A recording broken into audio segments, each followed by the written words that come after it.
आज की वीडियो का टॉपिक है article 125 and article 130। 125 relates to salary and allowances of the Supreme Court judges, and Article 130 relates to the Supreme Court seat of the Supreme Court.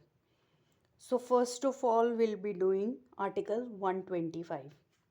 इसको हम पढ़ेंगे in light of amendment 54th amendment हुई थी 1986 में, जिसने 125 clause 1 को amend किया।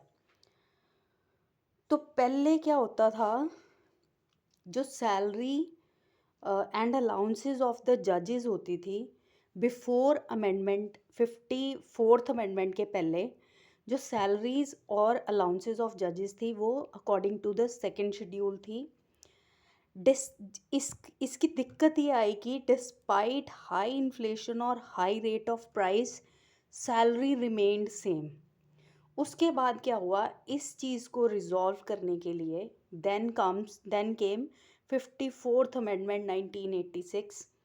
It amended Article 125 Clause 1 which empowered Parliament to determine. अब फिर उसके बाद 54th अमेंडमेंट के बाद चेंज क्या आया कि पार्लियामेंट के पास पावर आई टू डिटर्मिन सैलरी एंड जज प्लस। अब ये जो पावर थी ये until done by parliament according to. अब इसका मतलब ये है कि 54th अमेंडमेंट के बाद 125 क्लॉज 1 को अमेंड किया गया, जिसमें इन्होंने चेंजेस किए कि प्रायोरिटी दी गई पार्लियामेंट को कि वो डिटर्मिन करेगा salary and allowances of a Supreme Court जज। Until parliament does this, the salary and allowance will be according to the second schedule. तो अब यहाँ पे इसकी इंटरप्रिटेशन ये है कि first of all before 54th amendment it was according to second schedule. After 54th amendment priority is given to parliament determine the salary and allowances. Until parliament does that, salary and allowance will be according to the second schedule. तो अगर parliament determine नहीं करती then it is according to second schedule. If parliament determine the salary and allowances of a supreme court, then the salary and allowance will be according to the determination of the parliament. In absence of that, it will be according to the second schedule.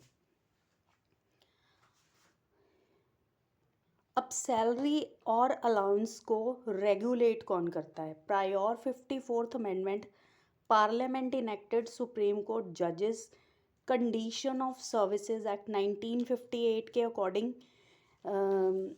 इनकी salaries वगैरह होती थी। It regulates conditions of services of जजेस of the supreme court. ये जो act है 1958 का, ये सब्स्टिट्यूट हुआ 1998 में एज, इसका नेम चेंज हुआ as High Court and Supreme Court जजेस salaries and conditions of service act 1998. This act is amended from time to time and regulate their allowances, privileges, rights in respect of leave of absence or pension. तो ये था article 125. The next is Article 130 which relates to the seat of the Supreme Court. Seat of the Supreme Court का मतलब क्या है कि इनकी sitting कहाँ पे होएगी। तो it is already declared by the constitution that the Supreme Court seat will be in Delhi, but CJI may with the previous approval of the president require it to set in such other place as the CJI may decide. तो CJI with the prior approval of the president require कर सकता है कि वो other than Delhi कहीं और भी बैठ सकता है, but this is not mandatory or directory, it is only optional. Means no court can give direction to either president or the CJI to appoint any other place as seat of this Supreme Court. So it is simply an option to decide the seat to be in any other place other than Delhi. So this is Article 130 of the Constitution of India.